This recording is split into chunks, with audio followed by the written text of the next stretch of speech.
আসসালামু আলাইকুম রহমতুল্লাহি বারকাতু।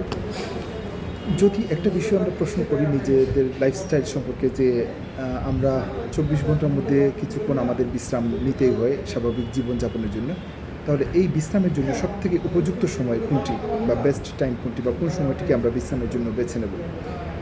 তাহলে এই জায়গাটি যদি বলি যে ঠিক আছে আমার কোরআন এবং আল্লাহর নির্দেশনা এবং রাসূল সাল্লাল্লাহু আলাইহি ওয়াসাল্লামের প্রদর্শিত জীবন ব্যবস্থা থেকে এটার পারফেক্ট টাইমটা কী সেটা আমরা বেছে নিই।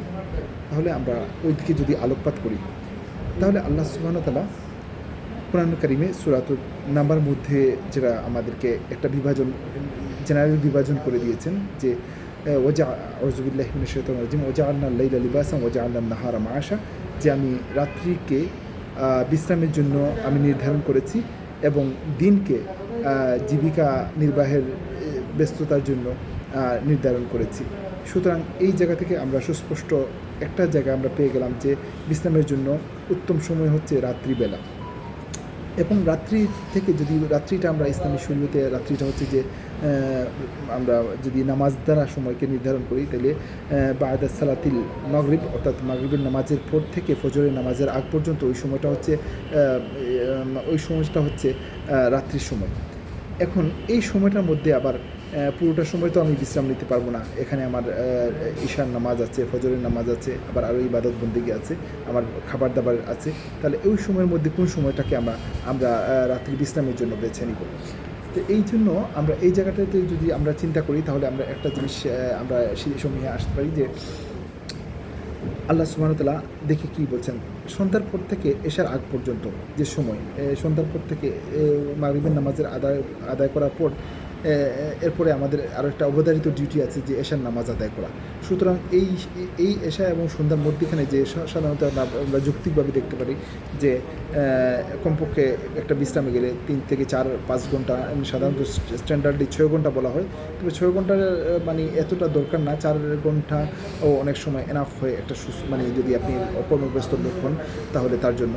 তো তাহলে এটা হয় যদি, তাহলে আপনাকে এই ৪ ঘন্টা বেছে নিতে হলে আপনি মাগরিব থেকে এশার মধ্যখানে ওই ৪ ঘন্টা সময় বের করাটা একটু কঠিন, যদি এশার নামাজ আপনি একদম পারফেক্ট ওক্তে আদায় করতে চান।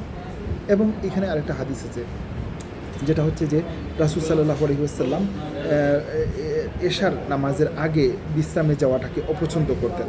সুতরাং এখান থেকে আমরা একটা নির্দেশনা পাই যে মাগরিব এবং এশার মধ্যখানের সময়টাকে আমি পূর্ণ বিশ্রামের সময় হিসাবে আমরা নিচ্ছি না। তাহলে দ্বিতীয় অপশন যেটা থাকলো যে এশা থেকে ফজরের মধ্যখানে এই যে সময়টা আমরা পাই, এশা থেকে ফজরের সময়টার মধ্যেখানে ওই সময়টাতে আপনার ওই সময়টার মধ্যেও কিন্তু আমি পুরো সময়টাকে আমি ঘুমিয়ে কাটাবো নাকি ওই সময়টার মধ্যে কোনো বিভাজন করার সুযোগ আছে বা একদম পারফেক্ট একুরেট টাইমটা কি বেছে নেওয়ার সুযোগ আছে? তাহলে ওইখানে আমরা সূরাতুল মুজাম্মিলে আমরা যে জিনিসটা পাই যে আউযু বিল্লাহি মিনাশ শাইতানির রাজিম ইয়া আইয়ুহাল মুযাম্মিল কুমিল লাইলা ইল্লা কালিলান আও নিসফাহু আও ইনকুস মিনহু কালিলা আও জিদ আলাইহি ওয়া রাত্তিলিল কুরআনা তারতিলা। ওইখানে আমরা একটা নির্দেশনা পাই যে হে মুজাম্মিল, হে কম্বলওয়ালা, আপনি দাঁড়ান, রাত্রিতে দাঁড়ান, আল্লাহর জন্য আপনি সারা রাত্রি জাগরণ করেন। মানে তাইলে এখানে আল্লাহর নির্দেশ হচ্ছে যে রাত্রিতে আপনি আল্লাহর জন্য ইবাদতের জন্য দাঁড়ান। তাহলে মুজাম্মিল মানে কম্বলওয়ালা, এর মানে যে লোকটি বিশ্রামে আছে, এর মানে রাত্রিটা বিশ্রামের জন্য আছে, বিশ্রাম থেকে আপনি ওঠেন। এখানে তাহলে বিশ্রামের জন্য সেটা ঠিক আছে, কিন্তু বেশি সময় আপনি আল্লাহর জন্য ব্যয় করেন। যদি তা না পারেন তাহলে অর্ধেক করেন, অর্ধেক না পারেন তার চেয়ে আরও একটু কম করেন। তাহলে এই 3টা অপশনের মধ্যে আমরা যে কোনো অপশন বেছে নিতে পারি যে এশার পর থেকে ফজরের আগ পর্যন্ত ম্যাক্সিমাম সময় আমি আল্লাহর জন্য দাঁড়াবো, না হয় অর্ধেক সময় আল্লাহর জন্য দাঁড়াবো, অথবা তার চেয়ে কম সময়। আমরা যে কোনো একটাই বেছে নিলাম। এখন আরেকটা প্রশ্ন আসে, তাহলে এই অর্ধেক সময় অথবা ম্যাক্সিমাম সময়টা কোন অংশে বেছে নেব? এশার পর থেকে অর্ধেক সময় নাকি ফজরের আগের অর্ধেক সময়, বা এশার পর থেকে কিছু সময় নাকি ফজরের আগের কিছু সময়? এখানে একটা সুস্পষ্ট নির্দেশ আমাদের আছে যে আল্লাহ সুবহানাহু ওয়া তাআলা বলছেন যে ফাতহাজ্জাত বিহি নাফিলাতাল লাক, আপনি তাহাজ্জুদ পড়েন নফল হিসাবে। তো তাহাজ্জুদ পড়েন নফল হিসাবে যদি বলা হয় তাহলে তাহাজ্জুদের সময়টা কোনটা?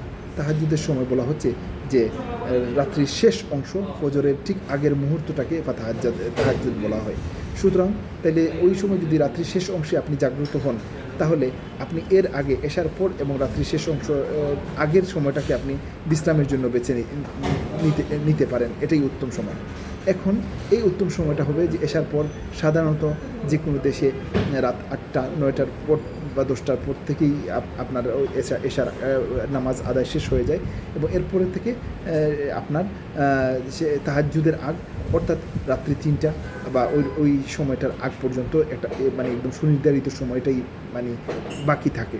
তো এই হিসাব মতে ওই সময়টাই মানে আপনাকে সঙ্গত কারণে আপনি উত্তম আপনার রিল্যাক্সের জন্য বা আপনার বিশ্রামের জন্য উত্তম সময়।